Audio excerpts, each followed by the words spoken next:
All right, sir, are you Glenn Kendall? Yes, I am. Okay. Second. And Stacy, are you ready to proceed? Picture this. A man dragged into court, facing 45 days behind bars, not for a crime, but for unpaid child support. He's living in a broken-down camper. His wife is having a medical breakdown, and he hasn't seen his daughter in over a decade.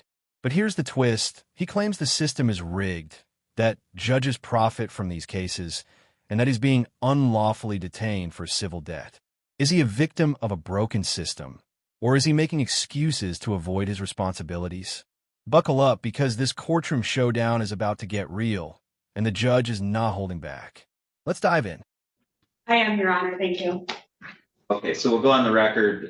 This is a matter of Simmons versus Kendall, and this is file number Kalkaska County file number 11-10852.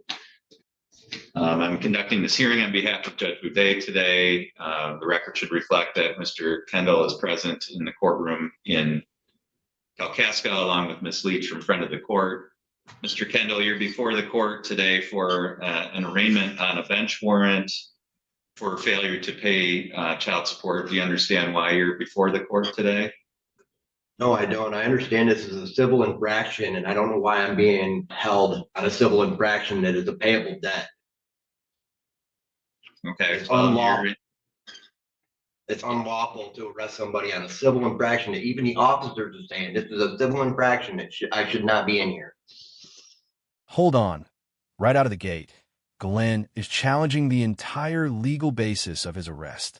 He's calling this a civil infraction, claiming it's just a payable debt and that officers told him the same thing. But here's where he's dead wrong. Failure to pay court-ordered child support isn't just a civil matter. It's contempt of court, and that carries criminal penalties, including jail time. The judge is about to shut this argument down hard. Now, Glenn might genuinely believe what he's saying, or maybe he's been fed bad information. But either way, this is a critical misunderstanding of the law. When a parent fails to meet their financial obligation to their child, the court has the authority to enforce that order, even if it means incarceration. So, the real question is, was Glenn genuinely confused, or is this a strategic attempt to avoid accountability? And why would officers, if they did say this, give him incorrect information? The judge is about to set the record straight, and it's not going to go the way Glenn expects. Stay tuned. This is just the beginning. Okay, it's not a civil infraction, and there are criminal penalties for failure to pay child support. So the law says that you can be incarcerated for failing to pay child support for various reasons. So you're incorrect on your statement of the law there. That's what I was told. Well, you were told wrong. Okay, I'm informing you. And your officers are even saying that it's a civil infraction. Okay, if they said that. Yes. If they said that, which I'm not sure that they did, maybe that's what you heard, but that may not be what they actually said. I'm a circuit court judge. I'm telling you that the law is, if you're found guilty of failure to pay child support, that's a contempt of court. If it's your first finding of contempt for failing to pay, you could face up to 15 days in jail. If it's a second or subsequent. What I didn't understand about the whole child support is it's supposed to be a mediator between the friend of the court is supposed to be a mediator between the two parents. It's not supposed to be a profit made upon the two parents. And as long as a judge is taking the case, they are getting paid for it. I'm wondering why everything I've looked up and all the things like Elon Musk is saying that the friend of the court right now is under suspicion of fraud, and that they were looking at that stuff. That's what I've been reading online. So how is it that all this is going on and I'm going to get arrested over a debt that's payable? Whoa, whoa, whoa. Did Glenn just accuse the judge of profiting off child support cases and cite Elon Musk as his legal authority? This is where things take a wild turn. Glenn is now claiming that the friend of the court is under investigation for fraud, and he's implying that judges are financially motivated to keep these cases going. Let's be crystal clear here. Judges are salaried employees. They don't get paid per case, and they certainly don't profit from child support enforcement. What Glenn is describing sounds like a mix of internet conspiracy theories and a fundamental misunderstanding of how the judicial system works. Now, here's where it gets interesting. Glenn is clearly desperate and frustrated, and he's grasping at any argument he can find to justify his situation. But throwing around baseless accusations about judicial corruption, that's not going to help his case. In fact, it's probably making things worse.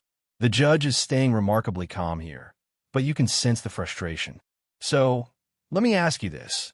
Do you think Glenn genuinely believes what he's saying, or is this a last-ditch effort to shift blame? Drop your thoughts in the comments below. And ask yourself, if you were in his shoes, would you double down on conspiracy theories, or would you take accountability? This is about to get even more intense. How is that going to help me? With my wife is sitting out there now, who just ended up having to go to the hospital because she's having a breakdown, because we're both having a breakdown. And now I can't take care of her. I'm the one that gives her medical attention. I'm the one that gives her medicine to sleep at night. I'm the one that makes sure she eats every day like she's supposed to. I'm the one that's always with her. And now I can't even take care of my wife who's sitting there because I'm going to be in handcuffs and sitting in here. How is that going to help me to throw me in jail? Within 45 days, I get out and I'm gone again. I mean, it's not going to help me any by taking away my right to be on the street and actually try to find a job, which I have been trying to do. I have stopped at Bear Trust. I have called all kinds of different places. My brother just said a True Frog and Gaylord is hiring. I'm trying to find a job. And I have no place to stay but my car and an old camper that's falling apart that I'm trying to fix.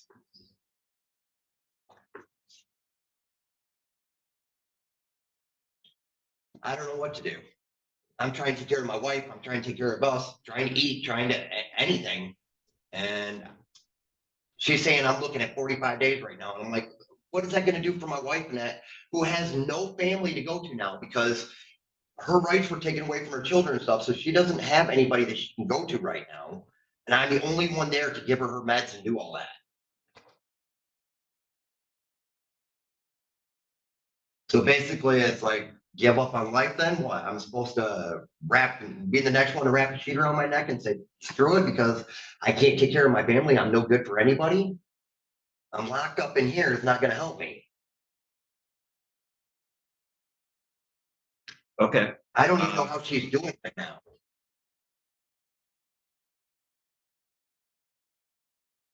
The best bet for me to do is I have so many days to come back in here again with a job thing every day if I have to. Stop in here and give her a slip. This is where I filled out an application. Because once you lock me up, I mean, it's not going to do any good.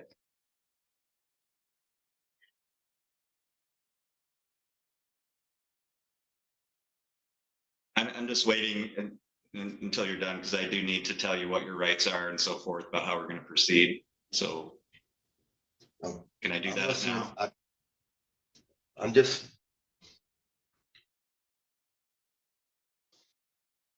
Okay. So as a parent of a child, you have an obligation to support that child financially. And that's what the friend of the court does, is ensure that parents are meeting that obligation, that legal obligation. And to that end, the court issued an order that required you to pay child support. When you fail to obey an order of the court, you get charged with contempt, and contempt is punishable. In this case, if it's a first finding of contempt for failure to pay child support, of up to 45 days in jail. If it's a second or subsequent, up to 90 days in jail. So that's the legal authority for the court to incarcerate you. You do have the right to have a hearing as to whether or not you should be found in contempt. You have the right to have an attorney present at that hearing. And if you want to have that hearing, then I would set a bond that you would have to post or remain in jail until we can have that hearing. Can I also ask for a paternity test to be done? I want to know this kid is mine then. I've never had that done. I haven't seen her in 10 years. I have been. If I have to pay every time, I know I'm supposed to have rights to see my child. I don't even know what she looks like, Your Honor. I haven't seen my daughter in over 10 years. I have no clue even how pretty she is or how smart she is or anything. I don't even know what she looks like. I haven't seen my daughter. I don't even know her. Okay, we're not going to deal with any of that here today. We're trying to figure out how we're going to go forward with this contempt charge. Let me ask Ms. Leach. Ms. Leach, do you have a recommendation? I mean, how did you want to go forward today? Did you want to proceed with the contempt proceeding? I would, Your Honor. Would you like some of the background information that I have? Yeah, please. Mr. Kendall has a monthly obligation of $475. His arrears at this time are $8,915.05. Last payment we received on this case was in June of $289.88. I did speak with him this morning on the phone. He had told me that he at one point had moved to North Dakota to take a job out there. He claims that he didn't stay out there because the guy was abusive to his wife, but he came back here. He told me this morning that he's living in a fifth wheel camper that's really nice, that he's been doing some remodeling on it.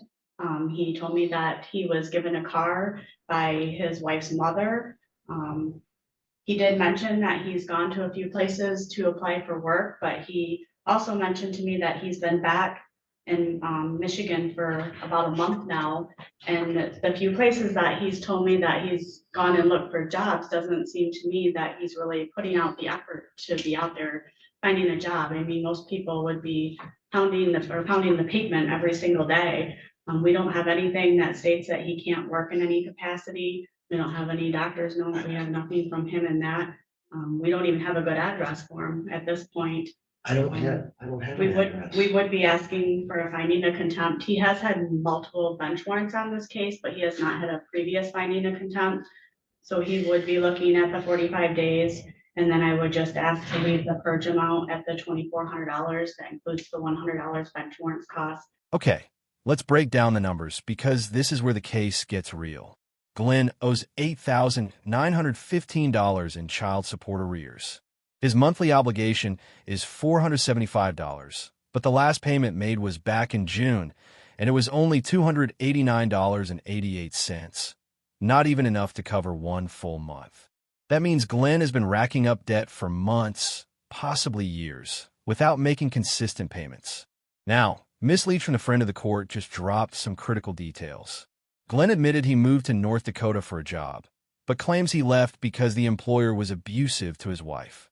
That's a serious allegation, but here's the problem. There's no documentation. No police reports, no evidence, no medical records. Then he came back to Michigan a month ago and has been living in a fifth-wheel camper, which Miss Leach sarcastically notes is really nice. Glenn claims he's been job hunting, but Miss Leach isn't buying it. She says he's only applied to a few places in an entire month, which doesn't exactly scream desperation to find work. And here's the kicker. Glenn has had multiple bench warrants issued for this same case, meaning this isn't his first time skipping out on his obligations. The court is now considering a purge amount of $2,400.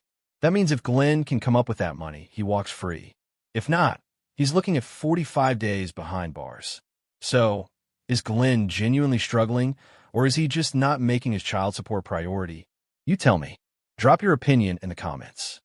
And that's what Judge Boudet had ordered on October 6th of 2025. Okay. All right. So, and I'm not sure, Ms. Leach, how Judge Boudet handles these arraignment hearings, but unless Mr. Kendall wants to admit responsibility and plead guilty to the contempt, what I typically do is have it set for a hearing. So that would be my intention today. So, Mr. Kendall, those are your options. I told you what your rights are in terms of having a hearing before Judge Boudet, who is the assigned judge to this case.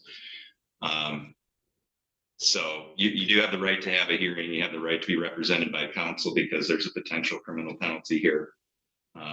Or you can plead guilty here today. So how did you want to proceed? I'm gonna have to plead guilty. I mean, I have no choice. I mean, I obviously didn't pay, but I've been trying to find a job and I just got the car not even 2 weeks. And I've been out hitting the street with the car looking for a job. I just got it where it's got plates on it, just got this for it. And no, the camper's not nice. I'm staying in a camper that's shitty, trying to fix a camper to be nice. The whole back end of it's open right now. And if it starts snowing in the next 45 days and me being arrested, there goes my camper, there goes my stuff. There goes that. It's everything. I got no way to take care of my wife. All right, based on the information regarding the arrearages and statements of Ms. Leach here on the record today, the court finds that you have failed to pay child support out of available resources or failed to exercise due diligence. So the court will find you in contempt for failure to pay child support. The court will impose a 45-day sentence in the Kalkaska County Jail. The court will allow you to be released with the purge amount. And is that the $2,400 purge amount, Ms. Leach? Yes, Your Honor. I don't know anybody. So if you were able to make that $2,400 payment and $100 in court costs, then the court, you would be released immediately and would not have to serve that entire 45 days. Otherwise, you will be remanded to the Kalkaska County Jail for that period of time based on the court's findings here today. And Ms. Leach, will you prepare an order reflecting that finding in the court? And there it is. The gavel has fallen, and Glenn Kendall is sentenced to 45 days in jail for contempt of court due to unpaid child support. Let's summarize what just happened here. Glenn came into this courtroom challenging the legal authority of the court, accusing judges of profiting from child support cases and questioning the paternity of his daughter after a decade. But when it came down to it, he admitted he didn't pay, pleaded guilty, and is now facing serious consequences. The judge found that Glenn failed to pay child support out of available resources and failed to exercise due diligence in finding employment. That's the key legal standard here. It's not just about whether you paid, it's about whether you made a genuine, sustained effort to meet your obligations. Glenn was given a chance to avoid jail time by paying a purge amount of $2,400 plus $100 in court costs. If he can come up with that money, he walks free. If not, he's spending the next 45 days behind bars. Now, here's the bigger question. Was the system fair to Glenn? He's living in a broken-down camper, his wife is in crisis, and he claims he's been job hunting with no success. On the other hand, he owes nearly $9,000 in child support, has had multiple bench warrants, and hasn't made a consistent payment in months. This case highlights a harsh reality in family court. Your personal struggles don't erase your legal obligations. Whether you think that's just or not is up for debate. So what do you think? Is Glenn a victim of an unforgiving system? Or did he bring this on himself by not making child support priority? If you found this case as jaw-dropping as we did, make sure to hit that like button, drop your thoughts in the comments, and don't forget to subscribe for more intense courtroom breakdowns like this one. We cover the most shocking, emotional, and legally complex cases every single week. And trust me, you don't want to miss what's coming next. Thanks for watching, and I'll see you in the next one. I will, Your Honor, and I will fax it over to your secretary, Jennifer, if that works. Okay. All right, thank you. That's all for this hearing today. Thank you. Again, sorry about the confusion with the Zoom. No, no.